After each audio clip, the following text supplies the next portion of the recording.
لله رب العالمين وصلى الله على نبينا محمد وآله وصحبه أجمعين أما بعد. قال الله تبارك وتعالى في القرآن المجيد والفرقان الحميد: أعوذ بالله من الشيطان الرجيم ولقد يسرنا القرآن للذكر فهل من مدكر. وقال النبي صلى الله عليه وسلم: إن الله يرفع بهذا الكتاب أقواما ويضع به آخرين. اس بات میں کوئی شک اور شبہ نہیں ہے، یہ جو مجلس ہے، یہ جو محفل ہے، یہ بہت ہی بابرکت مجلس ہے، بڑی ہی بابرکت محفل ہے، کیونکہ یہ ان بچوں کے اعزاز میں منعقد کی گئی ہے جنہوں نے 30واں پارہ اپنے سینے میں محفوظ کیا ہے۔ یقیناً یہ تمام بچے اور بچیاں بہت ہی زیادہ مبارکباد کے مستحق ہیں۔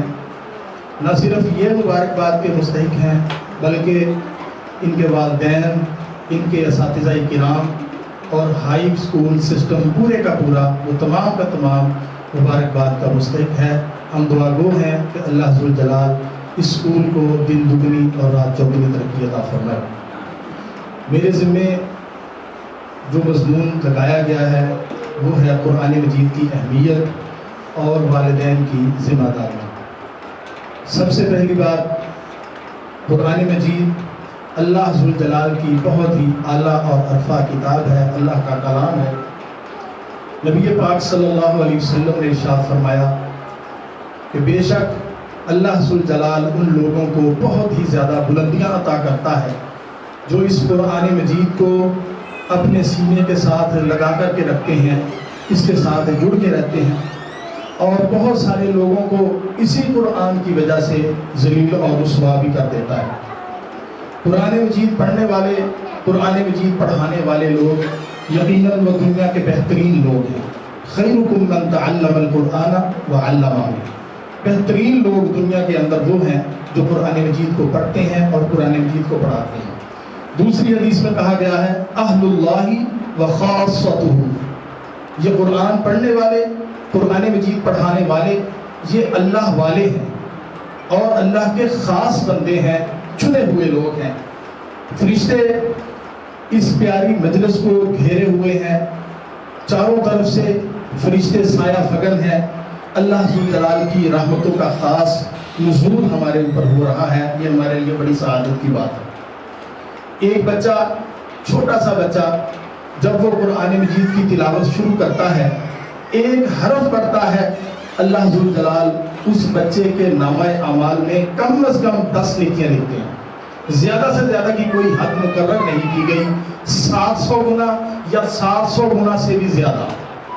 اگر دیکھا جائے ایک حافظ قرآن بچہ وہ ایک دن میں کئی پارے پڑھ لیتا ہے، کیونکہ سبق یاد کرنا ہے، وہ ایک آیت کو 10 دفعہ پڑھتا ہے، 20 دفعہ پڑھتا ہے، 50 دفعہ پڑھتا ہے، پھر اس کو وہ آیت یاد ہوتی ہے۔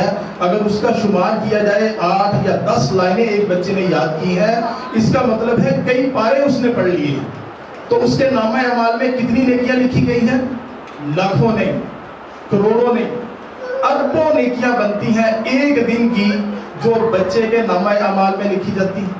نہ صرف بچے کے نامہ اعمال میں لکھی جاتی ہیں بلکہ بچے کے والدین کے نامہ اعمال میں بھی لکھی جاتی ہیں، بچے کے اساتذہ کرام کے اور جو اسکول اور انتظامیہ ہے ان سب کے نامہ اعمال میں ساری کی ساری اربوں نیکیاں لکھی جاتی ہیں، ایک نیکی بھی اس میں سے کم نہیں کی جاتی۔ اسی طرح قیامت کے دن جو کثرت کے ساتھ قرآن مجید کی تلاوت کرنے والا بچہ یا بڑا کوئی بھی ہوگا، اس کو معزز فرشتے جو ہیں ان کی صفوں میں کھڑا کیا جائے گا۔ یعنی فرشتے وہ ہیں جو اللہ کی نورانی مخلوق ہیں، جن سے گناہ سرزد نہیں ہوتے ہیں۔ تو گویا کہ جو قرآن مجید پڑھنے والے لوگ ہیں، اللہ ذوالجلال ان کے گناہوں کو بالکل مٹا دے گا، ختم کر دے گا اور نورانی مخلوق کے ساتھ ان کو کھڑا کرے گا۔ اسی طرح روز قیامت اللہ ذوالجلال قاری قرآن کو کہیں گے کہ پڑھتا جا اور جنت کی منازل کو چڑھتا چلا جا، اور وہاں پہ تیرا مقام ہوگا جہاں پہ والناس کی سین ہوگی۔ یعنی جس طرح دنیا میں ترتیل کے ساتھ ٹھہر ٹھہر کے تو قرآن مجید پڑھتا تھا، اسی طرح تو آج جنت کے اندر بھی پڑھتا چلا جا، حافظ قرآن کو بہت اونچا مقام عطا کیا جائے گا۔ اسی طرح قیامت کے دن یہ قرآن سفارشی بن کے آئے گا، اس کی سفارش کو رد نہیں کیا جائے گا۔ قرآن جس کے بارے میں سفارش کر دے گا اس کی سفارش کو رد نہیں کیا جائے گا۔ اسی طرح حافظ قرآن، اس کے سر پر ایک ایسا عزت اور شرف کا تاج رکھا جائے گا کہ اس کی روشنی سورج اور چاند سے بھی زیادہ ہوگی۔ اور والدین جو ہیں، حافظ قرآن کے والدین جو ہیں، ان کو یہ اعزاز بھی دیا جائے گا کہ ان کو ایسا لباس، ایسے لباس ان کو دونوں کو، والدہ کو بھی والد کو بھی ایسے لباس پہنائے جائیں گے کہ دنیا وما فیہا، اس میں جتنی دولت ہے، جتنا پیسہ ہے، وہ سب ایک طرف کر دیا جائے اور اس کا جو لباس ہے وہ ان سب سے زیادہ قیمتی ہوگا۔ یہ سارے کے سارے اعزازات حافظ قرآن کے ہیں۔ اپنے بچوں کو حافظ قرآن بنائیں، اللہ ذو الجلال تمام بچوں کو کامیاب فرمائے۔ اب میں والدین کی کچھ ذمہ داریاں مختصراً ان کی طرف توجہ دلانا چاہتا ہوں کہ آج والدین کی ذمہ داریاں کیا ہیں۔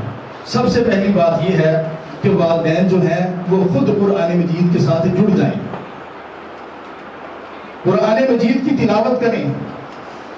حاملہ عورت وہ اسی وقت ہی قرآن مجید کی تلاوت کرنی شروع کرے اور قرآن مجید کی تلاوت سنے بھی، کیونکہ حاملہ عورت، اس کو جب غصہ آتا ہے، اس کو جب خوشی محسوس ہوتی ہے، اس کو جب غمی محسوس ہوتی ہے، تو اس کا بچہ، اس کا اثر اس کے جنین کے اوپر بھی پڑتا ہے۔ یہ ڈاکٹر نابس بلکہ ڈاکٹر راتب نابلسی جو ہیں وہ بیان کرتے ہیں اپنی ریسرچ میں کہ ماں جب حاملہ ہوتی ہے تو وہ جب اس کو غصہ آتا ہے، اس کو خوشی محسوس ہوتی ہے، اس کو غمی محسوس ہوتی ہے، تو اس کا بچہ، اس کا جنین جو ہے وہ اس کے پیٹ کے اندر اس کو محسوس کرتا ہے۔ اس لیے جب عورت وہ حمل کے دوران میں قرآن مجید کی تلاوت کرے گی تو یقیناً اس کا اثر بھی اس کے بچے کے اوپر پڑے گا۔ اسی طرح بچے کی پیدائش کے بعد بھی قرآن مجید کو اتنا اونچا کر کے نہیں رکھ دینا کہ اس تک کسی کا ہاتھ ہی نہ پہنچے۔ ہم ادب اور احترام میں آ کر کے کہیں اس کو اتنا اونچا نہ رکھ دیں کہ کسی کا ہاتھ ہی اوپر نہ پہنچے، بلکہ اس کو اپنی پہنچ میں رکھنا ہے۔ بچے اس کو پڑھیں، اس کو سمجھیں۔ جب والدین اس کے ساتھ جڑیں گے، والدین قرآن مجید کی تلاوت کریں گے، والدین نماز پڑھیں گے، تو یقیناً بچے بھی قرآن مجید کی تلاوت کرنے والے بن جائیں گے اور نمازیں پڑھنے والے بن جائیں گے۔ دوسرے نمبر پہ اولاد کو ہمیشہ رزق حلال کھلائیں۔ جن والدین کی یہ تمنا ہے، یہ خواہش ہے کہ ہمارے بچے دیندار بنے، ہمارے بچے کل کو حافظ قرآن بنے، ان کے لیے ضروری ہے، لازمی ہے کہ وہ اپنے بچوں کو رزق حلال کھلائیں اور اپنے بچوں کو جو لباس زیب تن کروائیں وہ بھی رزق حلال میں سے ہو۔ جب بھی والد رزق کما کر کے گھر میں لے کے آئے، خواتین کا حق بنتا ہے ان سے پوچھیں کہ اس میں سے رزق حلال کتنا ہے اور حرام کتنا ہے۔ حرام کو الگ کر دیں اور کہیں کہ ہم تھوڑے سے گزارا کر لیں گی لیکن رزق حلال ہونا چاہیے۔ ہم سلف صالحین کی طرف اگر نظر دوڑائیں تو جتنے بھی بچے عالم بنے، محدث بنے، مفسر بنے، ان کے والدین کی یہی کوشش ہوا کرتی تھی کہ انہوں نے بہت ہی اہتمام کے ساتھ رزق کو کمایا اور اپنے بچوں کو کھلایا، رزق حلال ان کو کھلایا۔ تیسرے نمبر پر اپنے بچوں کو ناظرہ درست پڑھائیں۔ جن والدین کی یہ تمنا ہے، یہ خواہش ہے کہ ہمارے بچے کل کو حافظ قرآن بنے، عالم دین بنے، اچھے مضبوط حافظ بنے، ایسے حافظ بنے کہ ان کو تلاوت کرنے کا مزہ آئے اور سننے والوں کو قرآن مجید سننے کا مزہ آئے، تو ان کے لیے یہ لازمی اور ضروری ہے کہ وہ بچوں کو ناظرہ درست پڑھائیں، ان کے لیے اچھا انتظام کریں، ہوم ٹیوشن کا اچھا انتظام کریں، یا کسی مسجد مدرسے میں کسی قاری صاحب کے پاس بھیجیں تو اچھے استاد کا انتخاب کریں۔ یہ نصاب کیا ہے ناظرۃ القرآن کا یا حفظ القرآن کا نصاب کیا ہے؟ 29 حروف ہیں، صرف 29 حروف، پورے قرآن مجید کا یہی نصاب ہے۔ تو 29 حروف اگر دیکھے جائیں تو ایک حرف درست کروانے میں اگر ایک دن لگا دیا جائے تو ایک مہینے میں سارے کے سارے حروف درست ہو سکتے ہیں۔ حروف کی ادائیگی درست ہو جائے اس کے بعد قرآن مجید پڑھنا اور یاد کرنا آسان ہو جاتا ہے۔ ناظرہ قرآن مجید ایسا ہونا چاہیے کہ بچہ اوپر سے دیکھ کے پڑھ رہا ہو، سننے والے کو ایسا محسوس ہو کہ یہ کوئی حافظ قرآن بچہ پڑھ رہا ہے۔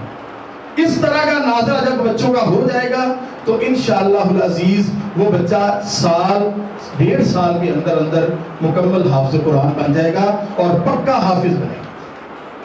چوتھے نمبر پر قرآن مجید حفظ کرنے کے لیے اپنے بچوں میں سے اس بچے کا انتخاب کریں جو بچہ ذہین ہے، جو کند ذہن ہے، اس کے لیے انتخاب نہ کریں کہ یہ کسی جگہ بھی نہیں چل رہا، اس کا انتخاب نہ کریں۔ جو سب سے ذہین بچہ ہے اس کا انتخاب کریں، اس کو حفظ کروائیں، انشاءاللہ تعالیٰ اس کا پوری امت مسلمہ کو فائدہ ہوگا۔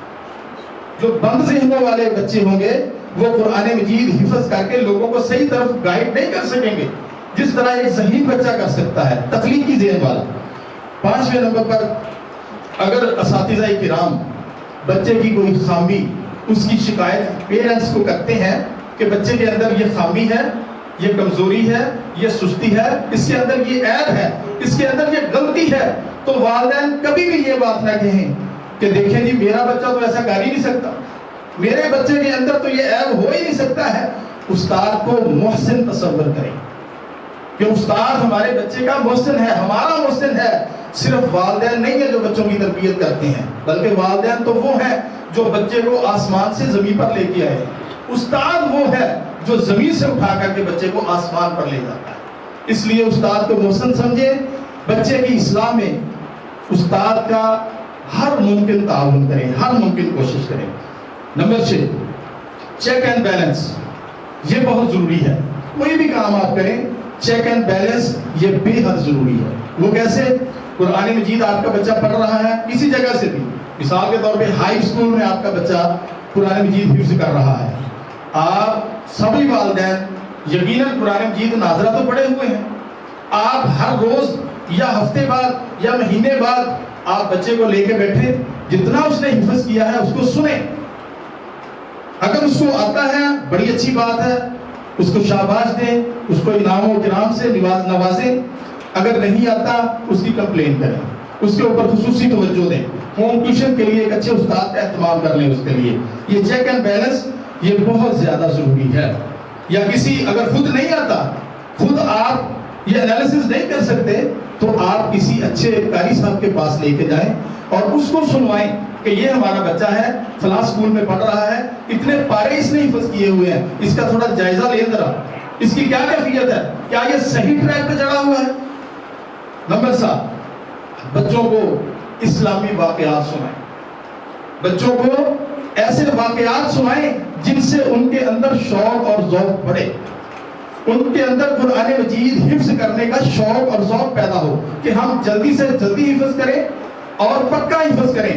جس طرح علامہ احسان الہی ظہیر رحمہ اللہ، انہوں نے 9 سال کی عمر میں قرآن مجید حفظ کر لیا تھا، 9 سال کی عمر میں قرآن مجید مکمل حفظ کر لیا تھا، اور ایسا حفظ کیا تھا کہ وہ 9 سال کی عمر میں انہوں نے تراویح میں قرآن مجید سنایا تھا۔ تو اس طرح کی باتیں بچوں کو بتائیں تاکہ بچوں کے اندر بھی یہ ذوق اور شوق پیدا ہو کہ آنے والے کل میں نے بھی انشاءاللہ العزیز اسی طرح قرآن مجید کو یاد کر کے نماز تراویح میں سنانا ہے۔ اور نمبر 8، حفظ کرنے والے جو بچے ہیں ان کا گھر میں کمرہ الگ سے دے دیں۔ عام طور پہ یہ ہوتا ہے کیونکہ ہم بھی شعبہ حفظ پڑھتے اور پڑھاتے 20-25 سال ہمیں ہو گئے، لیکن یہ چیز میرے انالیسس میں ہے کہ جو بچے ڈیلی بیسس پہ گھر جانے والے ہوتے ہیں ان کے لیے کوئی الگ سے اہتمام نہیں ہوتا گھروں میں، جس وجہ سے بچے عام بچوں کی طرح وہ ان میں کھیلوں میں مصروف رہتے ہیں اور شرارتوں میں مصروف رہتے ہیں، اور اسی طرح وہ کیبل ٹی وی اور موبائل فون گیمز یہ ساری چیزوں میں مصروف رہتے ہیں جس طرح باقی بچے رہتے ہیں، جس کا بچے کے اوپر بہت برا اثر پڑتا ہے اور جلدی قرآن مجید حفظ نہیں ہو پاتا۔ اس لیے جو حفظ کے طلباء کرام ہیں ان کا کمرہ الگ ہونا چاہیے۔ اسی طرح نمبر 9 نمبر، حفظ فیشن کے طور پہ نہیں ہونا چاہیے، جس طرح یہ رواج بن چکا ہے فیشن کے طور پہ حفظ۔ کہ لوگ کہیں کہ میرا بچہ فلاں کا بچہ جو ہے وہ حافظ قرآن ہے، لوگ کہیں حافظ صاحب، لوگ کہیں قاری صاحب، اور اگر سنا جائے تو کچھ بھی یاد نہ ہو. یہ فیشن کے طور پہ جو حفظ ہے یہ نہیں ہونا چاہیے. نام کے ساتھ صرف حافظ لکھوا دینا، لکھ لینا یہ کافی نہیں ہے، بلکہ حافظ قرآن کا مطلب اور معنی اور مفہوم اگر دیکھا جائے تو یہ ہے کہ جس نے قرآن مجید کو اپنے سینے میں محفوظ کیا ہوا ہے، جس نے قرآن مجید کو اپنے سینے میں سجایا ہوا ہے، اس نے زبانی یاد کیا ہوا ہے، اس کو کہتے ہیں حافظ قرآن، اور صحیح معنوں میں حافظ قرآن ہونا چاہیے. اور نمبر 10 آخری پوائنٹ یہ ہے کہ بچہ خود بھی دعا کرے اپنی کامیابی کی، اور والدین دونوں بھی اس کے لیے دعا گو رہے ہیں. مجھے اچھی طرح یاد ہے جب میں حفظ کر رہا تھا تو میں نے اپنی والدہ کو کال کی کہ ہم تہجد کے وقت اٹھ کے پڑھتے ہیں، آپ تہجد کے وقت اٹھ کے نماز تہجد پڑھا کریں اور ساتھ میرے لیے کامیابی کی دعا بھی کیا کریں. میری والدہ نے اس وقت سے آج تک اللہ کے فضل سے تہجد کی نماز نہیں چھوڑی، اور الحمدللہ ہم نے حفظ بھی کیا، درس نبی بھی کیا، اور بہت ساری اور بھی ڈگریاں حاصل کی ہیں.